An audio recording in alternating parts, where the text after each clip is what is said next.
Hi, മക്കളെല്ലാവരും എപ്പോഴും ചോദിക്കുന്നൊരു ചോദ്യമുണ്ട്. Sir, JEE കിട്ടണമെങ്കിൽ നമ്മൾ എത്ര സമയം പഠിക്കണം? അതിൻ്റെ ഉത്തരം നിങ്ങൾക്ക് തന്നെ കണ്ടെത്താൻ വേണ്ടി പറ്റും. അതിനുവേണ്ടി ആദ്യം നിങ്ങളാവേണ്ടത് നിങ്ങൾ പാഷനേറ്റ് ആവും. എനിക്ക് ജെഇ വേണമെന്ന അതിയായ ആഗ്രഹം നിങ്ങളുടെ മനസ്സിലേക്ക് ഉണ്ടാവുക. അതിനുവേണ്ടി നമ്മൾ സ്വപ്നങ്ങൾ ഒരുപാട് കാണുക. നമ്മൾ NIT-യിലെത്തുന്നു, IIT-യിലെത്തുന്നു, അവിടെ നല്ല ക്യാമ്പസിൽ പഠിക്കുന്നു, അത് കഴിഞ്ഞ് നല്ല ജോലിയിൽ കയറുന്നൊക്കെ സ്വപ്നങ്ങൾ കാണും. നമ്മൾ സ്വാഭാവികമായിട്ടും നമ്മൾ പാഷനേറ്റ് ആയി പോകും. അങ്ങനെ പാഷനേറ്റ് ആയിക്കഴിഞ്ഞാൽ നിങ്ങളുടെ ഭാഗത്തുനിന്ന് ഈ ചോദ്യം വരുന്നില്ല, എത്ര സമയം പഠിക്കണം. ഞാൻ ഈ പറഞ്ഞത് തന്നെ ഉത്തരമായി എന്ന് വിചാരിക്കുകയാണ്. അതായത് നമ്മൾ മാക്സിമം സമയം പഠിക്കുക എന്നതാണ്. നമുക്ക് വേണ്ട മറ്റു കാര്യങ്ങൾ, അഥവാ ബേസിക് ആയിട്ടുള്ള ഉറക്കം, അതോടൊപ്പം തന്നെ ഭക്ഷണം കഴിക്കാനുള്ള സമയം, മറ്റ് നമ്മുടെ കർമ്മങ്ങളൊക്കെ ചെയ്യാനുള്ള സമയം, അതോടൊപ്പം തന്നെ നമുക്ക് അത്യാവശ്യത്തിന് വേണ്ട വ്യായാമം, അതോടൊപ്പം തന്നെ ചെറിയൊരു റിലാക്സേഷൻസ്, ഇതൊക്കെ കഴിഞ്ഞ് ബാക്കിയുള്ള സമയം നിങ്ങൾ പ്രിപ്പറേഷന് വേണ്ടി മാറ്റി വെക്കണം. നമുക്ക് ഒരു ക്വസ്റ്റ്യൻ എക്സ്ട്രാ ഒരു ദിവസം ചെയ്യാൻ വേണ്ടി പറ്റുമോ എന്ന് നമ്മൾ എന്താക്കണം, ശ്രമിക്കണം. അപ്പോൾ അതിനുവേണ്ടി നമ്മളൊരു വ്യക്തമായൊരു പ്ലാൻ വേണം. വെറുതെ കാർഡടിച്ച പോലെ പഠിക്കല്ല വേണ്ടത്, വ്യക്തമായൊരു പ്ലാൻ വേണം. എന്താണെന്ന് വെച്ച് കഴിഞ്ഞാൽ, നമ്മൾ അന്ന് നടക്കുന്ന ടോപ്പിക്ക് അന്ന് തന്നെ പഠിച്ച് തീർക്കുമെന്ന് മനസ്സിലൊരു ശബ്ദമെടുക്കുക. അത് പഠിച്ചിട്ടേ ഞാൻ ഉറങ്ങുള്ളൂ, അല്ലെങ്കിൽ രാവിലെ എഴുന്നേറ്റ് ഞാനത് പഠിച്ചിരിക്കും എന്നുള്ള ശബ്ദം നമ്മൾ എടുക്കുക. അത് സ്ട്രിക്റ്റായിട്ട് ഫോളോ ചെയ്യാൻ വേണ്ടി നമ്മളെ തന്നെ പറഞ്ഞ് പഠിപ്പിക്കുക എന്നതാണ്. അതോടൊപ്പം തന്നെ എല്ലാ വീക്കിലും നമ്മൾ ആ വീക്കിൽ പഠിച്ച കാര്യങ്ങൾ റിവൈസ് ചെയ്യുക. അതിന് വലിയ ബുദ്ധിമുട്ടൊന്നുമില്ല. നമുക്ക് റെഗുലറായിട്ട് സാറ്റ് എക്സാം ഉണ്ട്, അതോടൊപ്പം തന്നെ 2 ആഴ്ച കൂടുന്ന സമയത്ത് ഫാറ്റ് എക്സാം ഉണ്ട്, അതോടൊപ്പം GIB ഒക്കെ വരുന്നുണ്ട്.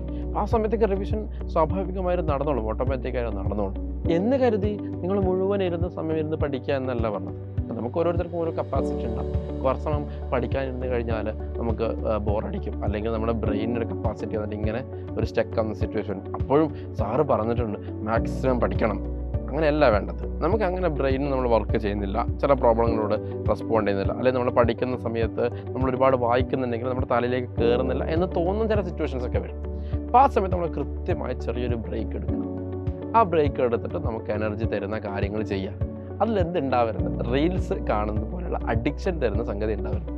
കാരണം ചിലപ്പോൾ നമ്മളൊരു 10 മിനിറ്റ് ബ്രേക്ക് എടുക്കാനായിരിക്കും ഇരിക്കുക, പക്ഷെ നമ്മൾ റീൽസ് കണ്ടു തുടങ്ങിക്കഴിഞ്ഞാൽ നമ്മുടെ അതിൽ അൽഗോരിതം മറക്കുന്നത് അങ്ങനെയാണ്. നമ്മൾ എന്താണ് ഇഷ്ടം അതനുസരിച്ച് അടുത്ത റീൽ ഇങ്ങനെ വന്നുകൊണ്ടിരിക്കും.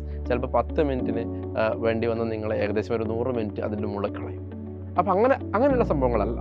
വേണമെങ്കിൽ ഒരു പാട്ട് കേൾക്കലാവാം, അല്ലെങ്കിൽ വീട്ടിലുള്ള ആൾക്കാരോട് സംസാരിക്കലാവാം, അല്ലെങ്കിൽ പുറത്തേക്കൊന്ന് പോയി നല്ല ശുദ്ധഭാഷ ശ്വസിച്ചിട്ട് വരക്കലാവാം. അങ്ങനെയൊക്കെ ആവും. അങ്ങനെ ചെറിയൊരു ബ്രേക്ക് എടുത്തിട്ട് നമ്മൾ മുന്നോട്ടേക്ക് പോകും. അപ്പോൾ അങ്ങനെ ബ്രേക്ക് എടുത്ത് പഠിച്ചു കഴിഞ്ഞാൽ നമുക്ക് കൂടുതൽ സ്പീഡിൽ എന്ത് ചെയ്യാൻ വേണ്ടി പറ്റും, വർക്ക് ചെയ്യാനും പറ്റും. അതോടൊപ്പം തന്നെ എല്ലാ ദിവസവും നിങ്ങൾക്ക് ഒരേപോലെ പഠിക്കാൻ വേണ്ടി പറ്റണം നിർബന്ധമൊന്നുമില്ല. നമ്മളൊക്കെ മനുഷ്യന്മാരാണ്. ഒരു ദിവസം നമുക്ക് കുറച്ചധികം പഠിക്കാൻ വേണ്ടി പറ്റി, എന്നാൽ പിറ്റേ ദിവസം അത്ര പഠിക്കാൻ വേണ്ടി പറ്റിയിട്ടില്ല എന്ന് പറഞ്ഞാൽ ചിലപ്പോൾ നമുക്ക് എന്തെങ്കിലുമൊക്കെ മാനസികമായിട്ട് ചില വിഷമങ്ങളോ അല്ലെങ്കിൽ ബുദ്ധിമുട്ടുകളോ അല്ലെങ്കിൽ ശാരീരികമായിട്ട് നമുക്ക് എന്തെങ്കിലും പ്രശ്നങ്ങളൊക്കെ ഉണ്ടായതാവാം കാരണം. അപ്പം അങ്ങനെയുള്ള ദിവസങ്ങളിൽ നമ്മൾ ചെറിയൊരു റെസ്റ്റൊക്കെ കൊടുത്തിട്ട് പിറ്റത്തെ ദിവസം അത് കോമ്പൻസേറ്റ് ചെയ്യാൻ വേണ്ടിയിട്ട് ശ്രമിക്കുക. അപ്പം അങ്ങനെ ഏതെങ്കിലും ഒരു ദിവസം അങ്ങനെ കുറവ് വന്നിട്ടുണ്ടെങ്കിൽ നമ്മൾ എന്താക്കരുത്, ടെൻഷൻ അടിക്കരുത്. ഓക്കെ. അപ്പോൾ അൾട്ടിമേറ്റ്ലി നമ്മുടെ എയിം എന്ന് പറഞ്ഞു കഴിഞ്ഞാൽ നമുക്ക് NIT-യിലെത്തുക, അല്ലെങ്കിൽ IIT-യിലെത്തുക, ഇന്ത്യയിലെ പ്രീമിയർ കോളേജിലേക്ക് എത്തുക.